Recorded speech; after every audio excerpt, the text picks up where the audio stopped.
Research is very clear. For every one individual that is struggling, 6 others are negatively impacted, at least. Underreporting is very real. So those numbers are likely much higher. $14 billion annually is the latest estimate in cost. $350 million a year in one state in social economic harms. Today's guest is Brianne, and she has a very unique perspective that we really haven't had very much here on the channel. But before we do that, I have just one favor to ask from you. There's so many of you that watch this channel regularly, but you haven't yet hit that subscribe button. If you could do me the favor of subscribing to the channel, then my promise to you is that I will continue to work hard every single day to spread the message that gambling addiction is real, but help is also out there. My name is Brianne Doura-Schawohl, and I am CEO and founder of a boutique government relations firm that specializes in problem and responsible gambling policy. What made you want to do the work that you do? I've been privileged to be in the field of problem gambling for 13 years now. And the truth is when I got into the role, I realized that no one was talking about problem gambling from a policy perspective. And it was very inspiring to think that I could be one of the first voices to bring this public health issue into the policy space. Now, this predates PAFSFA and sports betting and gambling the way we talk about it today. So little did I know how important studying and planning and practicing problem gambling policy all those years before PAFSFA would really come in handy. You've been around the policy side of this from the before to the present day now. What are some changes that you've seen kind of at a broad level from the way that the gambling industry talks about policy? So it's not just that I've been around pre-PAFSFA, post-PAFSFA to present day. I also began my work back when the DSM-5 first defined problem gambling. So I've seen it change throughout a lot of different inflection points. So when I began my time, it was about just understanding the issue. So the DSM-5 now redefines gambling addiction. So there was this time where it was, what does this mean? What does this look like? What do we need to prepare and equip the workforce to treat this disorder? What about prevention? So there was a lot that wasn't known, understood. There definitely wasn't an investment in problem gambling that we have today.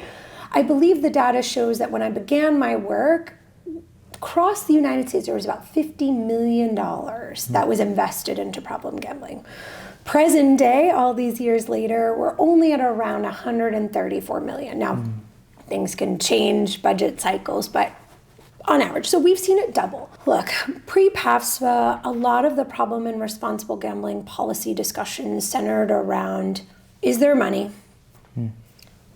Are there any treatment providers? And do casinos do responsible gambling training? Sure. I know I'm oversimplifying, and sure, there were some areas of the nation that were more nuanced in their focus. But by and large, it was a afterthought. It was very much, did I have to do something with this responsible gambling to get licensed? If I ever had the privilege of going to a gambling conference, for example, I was presenting on the last day. It was the last session, and if there were 5 people, great. Things are different today. There's starting to be more discussion at the consumer level, the industry level, the policymaking level about gambling-related harm. Is it where it needs to be? No. Sure. We're not even close. My work has gone internationally, at the federal level and at the state level. And while I am encouraged by many of the developments, by and large, we are still neglecting this issue systematically. I want to go back to just maybe 2 minutes ago. Yeah. You said responsible gambling, but you didn't just say responsible gambling, you said responsible gambling. What is responsible gambling? Oh, isn't that the $1 million question? What is responsible gambling? I think that depending who you are will very much drive your definition. Here's mine. Responsible gambling, in my view, is the collective, unified approach by all stakeholders to do everything in their power to mitigate and reduce the harms that inevitably will come for some from gambling. But this simply cannot be on the consumer, which is oftentimes how responsible gambling is portrayed, whether it be in the policy-making tables, whether it be in the media. Just play responsibly and you won't have any problems. That's simply not the case. Responsibility is often incumbent to fall on the operator, the regulator, the legislator that authorizes and prescribes legalized gambling. One stakeholder group can simply not carry the sole burden for safe gambling. Yeah. It's simply never going to happen. And it feels like it's almost used as like a shield of responsibility when it says, gamble responsibly on the thing. It's like, oh, well, we tried to help you. It absolutely is. It's simply utilized right now as a weapon that should protect the industry from scrutiny, and a weapon about why someone found themselves with a problem. Well, if you had just played responsibly, you wouldn't be in this mess. Yeah. Well, how can that be when the odds are against you by how the industry has developed and deployed their products? Until everybody is held accountable, we simply don't have real responsible gambling. Just recently, there was a push to try to legalize iGaming in Ohio. One of the reasons that the casino industry said it would be okay to push it through is because 1% of America has a gambling addiction. The way that we report that number is 1% has a severe problem, 2 to 3% has a moderate problem, and like 4 to 5% are at risk. So lumping that number together, we're looking at like 8 to 10% instead of 1%. How has that number been weaponized, and maybe even using Ohio as an example? I'm so exhausted by the debates and misleading figures around the prevalence. What you're talking about is a prevalence of gambling-related harm, gambling addiction. The truth of the matter is that 1% number comes from 1999.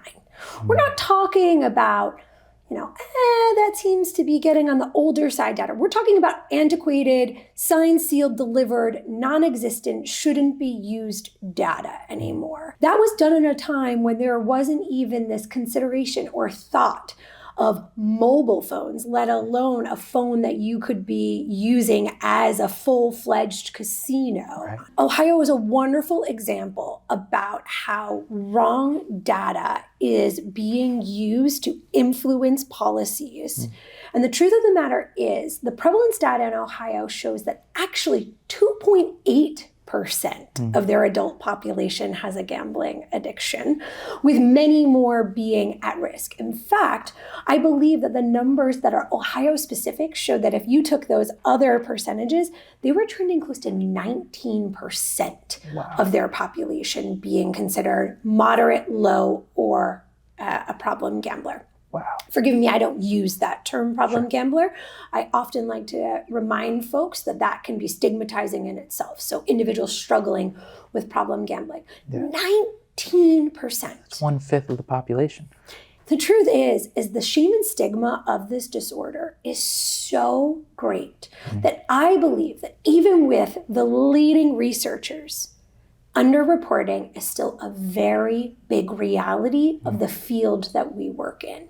So while I'm happy to cite off 2%, 3%, 19%, I always like to ensure that we are being mindful of the fact that underreporting is very real. So those numbers are likely much higher than the numbers that we are speaking about. What are like the policy implications of a really severely underreported number? Like if someone says, this is only going to impact 1% of people, what might come from that if a legislative body hears that? Well, let's think about this. When we talk about problem gambling, right, we try to focus on one, gambling, which has risks, and we're trying to talk about there is an area of concern. So juxtapose that with the language that the industry, the sector uses. Gaming. Yeah. Wow, gaming seems so less risky, so much more fun. What if I said that the argument in Ohio was, well, it's just 1%? That seems really small, right? But what if I said that actually the number was 3%. Still sounds small. Yeah. What if I change that? That's 265,000 Ohioans. See, numbers can be manipulated, especially when they sound or present as low. Policymakers aren't going to feel that sense of urgency or the extent for which this is actually impacting their jurisdiction. To me, it's all about really being mindful of what that otherwise tiny, minuscule, let's just slip it in there number really translates to. Yeah. Where's the real power? It's not just 1%. It's not just 3%. Research is very clear. For every one individual that is struggling, 6 others are negatively impacted. At least. At least. So when we do some rough math, that 300,000 Ohioans is actually more like 1.5 million Ohioans. What we need to shift in the policy world is not letting people get a pass by using what they often like to present as a very tiny, doable number, right? We can handle 1%. That's not that much. You shouldn't have everyone else suffer because of the few. And even if you're not that gambler, or even if you're not that gambler with a problem, chances are you're affected. Yeah, and the effect can even be a financial effect. Maybe you want to speak to the number that we were talking about a little bit earlier, using New Jersey as an example this time. Yeah, what I like to talk about in my work, not just about driving attention to this public health issue, right? We call it a public health issue because it impacts the wider public. One of the things that I often like to bring to the table is that this isn't just a personal issue. This is a family issue, a community and a state issue. And one of the ways that individuals of a state are impacted by problem gambling is the tax burden that they have to contribute to addressing this otherwise underfunded issue. New Jersey recently had a report. It was commissioned to analyze the social and economic cost on the state. Now, why New Jersey? Yeah. New Jersey is often heralded as the gold standard gambling market. Sometimes it would be as large as the 3rd largest in the globe. This tiny little state has more gambling in it than almost everywhere else. I remember finding out that, right after sports betting, that New Jersey did not hit $1 billion in handle for the month. And it was breaking news. And I was sitting there and I was trying to figure out, what is going on? Do you know why they didn't hit $1 billion? I don't. So there was 27 days in the month. If they just had those 2 more days, they would have hit it. A lot of gambling's happening. Yeah. But what did our report find out? Taxpayers are paying the price, not just by contributing their hard-earned dollars to gamble, to the tune of $350 million a year. In one state. In one state. In social economic harms, welfare, homelessness, divorce, medical needs, a reliance on social. I can just list the ways. And that's not just your family member needing to rely on that. Everybody has to pay the cost to ensure that the people of the state are taken care of. $350 million a year. And that's just from iGambling. Yeah. That's not even accounting for the social harms from all the gambling combined, which is over $700 million a year. In that state. In that one state. $14 billion annually is the latest estimate in cost, but in the state of New Jersey, it is $350 million per year from iGambling alone. It's insane. Well, if this is a fact that exists out there, how does it factor into conversations about policy when the industry is seeking to legalize new forms of gambling in different states? Shouldn't we have learned our lesson? Well, yes, we should have, but gambling policy exists in a silo. See, this is one of the biggest frustrations about our federal government currently not acknowledging or investing in this public health issue. Because gambling policies are determined on a state-by-state basis, it also is leaving the problem gambling policies to be determined in isolation. It is very rare that you will have someone from the problem gambling field be able to testify, well, this is what we're experiencing in New Jersey. You should consider it here. You know, one of the things that's been most fascinating in my line of work is this resistance to, one, owning some of the facts, even if they're not so great, about what's truly happening in the field and in the industry. And secondly, this notion that your state will be different. How many times have we heard in recent years, don't tell me about the UK, I don't care. I'm America, it's not gonna happen. What makes us so different? American exceptionalism can be a wonderful thing. I'm proudly married to someone who puts on the uniform every day to defend our great nation. But I'm under no disillusion that there is not a real role and responsibility that we need to learn from others that have come before us. Yeah. We aren't different. We are humans. These are the same industry operators abroad. Things aren't going to be different unless we do something different. And by and large, policymakers are either uninformed or unaware that data may exist around other states that have chosen certain types of gambling or problem gambling policies. And I feel a sense of responsibility. My version of responsible gambling, I'll say. Sure.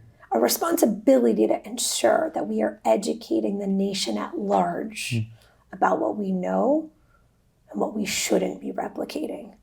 The industry might consider New Jersey the gold standard, but from a problem gambling standpoint, I can't think of a worse jurisdiction to replicate. Wow. Speaking of things that have been repeated over the years that are just genuinely mind-boggling to me. So if we look back at fantasy sports, daily fantasy sports, that was licensed as a sweepstakes across the country, so 18-year-olds could play on it.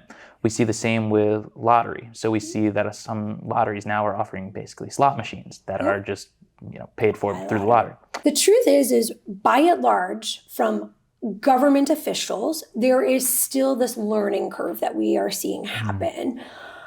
While I think that those distinctions from a legal standpoint have tremendous value from a licensing standpoint, from a taxation approach, from the work that I do, I don't want to continue to get bogged down in those legal debates.